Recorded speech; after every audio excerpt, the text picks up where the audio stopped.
Olá meus amigos, Shalom, é um prazer poder estar aqui mais uma vez para falarmos de algo muito prazeroso que é a viagem pela Terra Santa, a viagem por Israel. Nesta sequência de vídeos eu tenho falado sobre a nossa viagem que fizemos em março de 2019. Já tive outra, agora em maio, e se Deus quiser teremos outras viagens ainda esse ano. Se você quiser estar conosco, entre em contato pelos canais aí, seja pelo YouTube mesmo, pelo Facebook, pelo Instagram, pelo e-mail ou pelo WhatsApp direto comigo. As informações vão aparecendo aí ao longo do vídeo, você pode anotar e entrar em contato para planejar a sua viagem pela Terra Santa. Mas na viagem de março, os vídeos anteriores aí eu já falei sobre a nossa ida, nossa chegada a Tel Aviv, nosso passeio por Jope, por Cesareia, pelo Monte Carmelo, pela Galileia, passando ali na sinagoga de Cafarnaum, tendo o batismo no Rio Jordão, passando pelo deserto, visitando Qumran, visitando o Mar Morto, andando de camelo, Então tudo isso nos primeiros dias da viagem, e aí finalmente a gente chega na Cidade Santa, a cidade de Jerusalém. Esse vídeo traz como propósito mostrar para vocês como foi o nosso primeiro dia em Jerusalém. Mas claro, Jerusalém atual nada se compara com a Jerusalém de 2000 anos atrás. E como é que faz para a gente transportar as pessoas a Jerusalém dos dias de Jesus, por exemplo? O primeiro passeio, escolhido claramente com esse objetivo, foi o Museu de Israel. O Museu de Israel é um museu fantástico, com muitas obras de arte, de artistas famosos, consagrados mundialmente, que você pode passar seguramente o dia inteiro, pois esse é um dos 10 maiores museus do mundo. Um dos 10 maiores e talvez um dos melhores do mundo. Você pode conhecer várias obras de arte e conhecer também parte da cultura do povo de Israel e parte da religiosidade do povo de Israel, parte da história do povo judeu. E passando por isso, nós chegamos ali no Museu de Israel, museu esse que foi inaugurado em 1965. Chegamos à maquete da Jerusalém da época do Segundo Templo, dos dias de Jesus, mais ou menos ali até o ano 66, porque no ano 70 Tito destruiu o templo. Então a maquete representa esse período do Segundo Templo e é legal porque é uma maquete que tem cerca de 1000 metros quadrados e você consegue visualizar muitas coisas ali. Por exemplo, você consegue ter um panorama de como era a vida judaica, onde viviam os aristocratas, onde vivia o povo, onde estava o templo, a fortaleza de Antônia, onde teve o julgamento de Jesus, os tanques de Siloé, tanque de Betesda, onde hoje é o Muro das Lamentações, que parte o Muro das Lamentações representava há 2000 anos atrás. Isso é muito interessante porque ajuda você a entender melhor, a ter esse panorama. E o nosso grupo passeou por ali, tiveram uma explicação ali a respeito da Jerusalém dos dias de Jesus, como foi o seu julgamento, como é que foi a história. E com isso a gente tinha um panorama de Jerusalém de 2000 anos atrás. E com isso a gente possibilitava ao grupo a oportunidade de, estando na Jerusalém atual, poder visualizar um pouco do passado também. Afinal, a gente quer saber mais a respeito da história de Jesus. Fomos ali no museu, foi uma visita longa, a gente pôde passear, e esse museu não fala apenas de artes e da maquete. Tem ali também, como eu já falei no vídeo anterior, que em Qumran foram encontrados os manuscritos do Mar Morto. E os manuscritos do Mar Morto foram levados para Jerusalém e estão ali no Museu de Israel também. A gente pode ali ver dentro do santuário do livro, Shrine of the Book, dentro desse lugar você tem uma réplica dos textos do profeta Isaías que foram encontrados ali em Qumran. Então vale muito a pena essa visita no Museu de Israel. Você vai conhecer um pouco mais da história, você vai conhecer um pouco mais de Jerusalém, você vai conhecer um pouco mais da história bíblica, por que não, do texto de Isaías, do texto bíblico. Há várias abordagens que podem ser feitas a respeito disso e vai te abrir o entendimento a respeito de muitos conceitos bíblicos interessantes e importantes para você, especialmente se você é um líder religioso e nunca teve a oportunidade de estar em Israel. Esse é um lugar que não pode faltar no seu roteiro. Enfim, Passamos amanhã nesse museu, Museu de Israel. Museu de Israel, algumas pessoas chamam Museu do Livro, tá? Outros Santuário do Livro.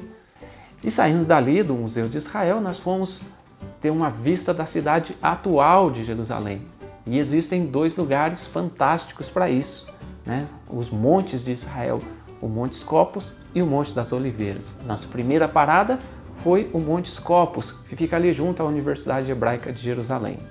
No Monte Scopus você consegue ter uma visão panorâmica onde é possível enxergar a Porta Dourada, o Monte das Oliveiras, o Domo da Rocha, você pode enxergar as muralhas da cidade, o Vale dos Cedros, né, o Vale de Josafá. Então são coisas que você consegue, aí já consegue ter uma noção geográfica, vamos dizer assim, né? Que você pode abordar ali vários temas bíblicos, por exemplo, a Batalha do Armagedon, por exemplo, a ascensão do Monte das Oliveiras. E fazendo a comparação com a maquete da Jerusalém, você pode ver o Domo da Rocha e ver exatamente onde estava o templo antigo de Salomão, ou depois, posteriormente, o templo chamado Templo de Herodes, o segundo templo, né? Então isso tudo te dá um panorama, te dá uma oportunidade de conhecer mais. Saindo dali do Monte Scopus, fomos para a vista mais tradicional e mais fantástica da cidade, o Monte das Oliveiras. Lugar bíblico, a gente vê o Monte das Oliveiras citado na história de Jesus, a gente vê no profeta Isaías, a gente vê em vários outros lugares bíblicos esse monte, essa montanha. Estar lá é estar onde a Bíblia e a história ocorreram. Isso por si só já é fantástico. Mas o nosso grupo teve a oportunidade ali de ter uma explicação bíblica, um longo tempo para tirarem fotos, afinal de contas ali é a vista mais tradicional e mais bonita da cidade. Então eles fizeram muitas fotos, como você pode ver aí nas imagens. E o grupo seguiu num lugarzinho reservado ali para um mini culto, né, com a Eliana Miranda. Ali todo mundo foi tomado pela emoção, pela devoção, foi muito interessante, muito importante. Você vai ficar agora um pouquinho com o depoimento da Eliana Miranda, logo após esse culto que eles fizeram ali no Monte das Oliveiras. Eu tinha uma visão desse culto antes dele acontecer. Eu estava no carro dirigindo, ouvindo o hino, e de repente eu tive essa visão e foi muito mais profundo. Eu ainda estou emocionada, desculpa até, porque eu ainda estou emocionada, bastante emocionada, porque é lindo demais. É uma emoção sem fim, A gente passa num lugar e pensa, já me emocionei o suficiente, aí quando chega no outro é mais emoção.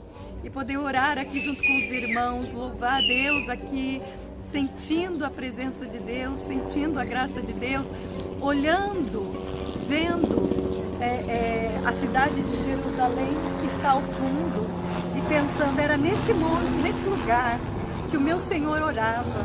Era nesse lugar que o meu Senhor orava com essa vista. E aqui nós proclamamos, nós glorificamos, nós gritamos aqui no Espírito, na graça, dizendo que Ele é Rei. Ele reina sobre a nossa vida, Ele reina na nossa família, na nossa casa, Ele reina sobre as nossas enfermidades. Ele é o nosso Rei. Então nós viemos aqui nesse lugar, aqui onde Ele subia para orar, para ter o momento dele com Deus. Nós viemos aqui para ter o nosso momento com Ele e proclamar que Ele é Rei, e Ele é Rei. Mas o nosso dia não tinha acabado, né? Além do Monte das Oliveiras, teve uma caminhada curta, descemos ali até o Getsemane, também importante o Jardim do Getsemane, também importante na história de Jesus, na história do cristianismo, e vale muito a pena conhecer esse lugar, onde hoje tem uma igreja católica, mas também tem as próprias oliveiras centenárias, milenares, como alguns dizem, nesse lugar. E é um ótimo lugar também para uma reflexão. Esse foi um dia de devoção, um dia de buscar a presença de Deus e por isso mesmo foi um dia cansativo, porque estar na presença de Deus causa o desgaste físico. O pessoal chorou bastante, se emocionou bastante. E a nossa última visita foi no Getsemane. Dali nós voltamos para o hotel para uma noite de descanso e o dia seguinte era o Shabat, então foi o dia de descanso para o grupo. Uma viagem para Israel você não pode simplesmente encher de lugares para visitar. Você tem que dar a oportunidade das pessoas sentirem cada lugar, sentirem a emoção de cada lugar, tirarem quantas fotos quiserem, estarem nos seus momentos devocionais, livres de cronômetros, livres de saber, tem que estar em tal hora, em tal lugar. Então isso acaba desgastando e prejudicando a viagem. Viajando conosco, você vai ter o tempo que você quiser, no lugar que você quiser, para você sentir a presença de Deus. Afinal, esse é o propósito de uma viagem pela Terra Santa. Dia seguinte, como eu falei, o pessoal teve um descanso. Alguns foram passear, foram lá na Cidade Velha fazer compras, mas foi um dia de relaxar, um dia de descanso para o nosso grupo. Espero que você tenha gostado desse vídeo. Se você não assistiu, assista os vídeos anteriores aí nas cidades na Galileia, no deserto, em Tel Aviv, para você se inteirar um pouco mais. E se você quiser participar da nossa próxima caravana, as inscrições já estão abertas, as vagas vão sendo preenchidas e quem sabe você possa estar conosco, participar da nossa próxima caravana com a Eliana Miranda, da Igreja Deus é Amor pela Terra Santa. Um grande abraço, que Deus te abençoe. Se você gostou desse vídeo, dá um joinha, compartilha aí com seus amigos, quem sabe mais pessoas possam estar juntos com você nessa viagem de peregrinação espiritual. Shalom e até a próxima. Tchau!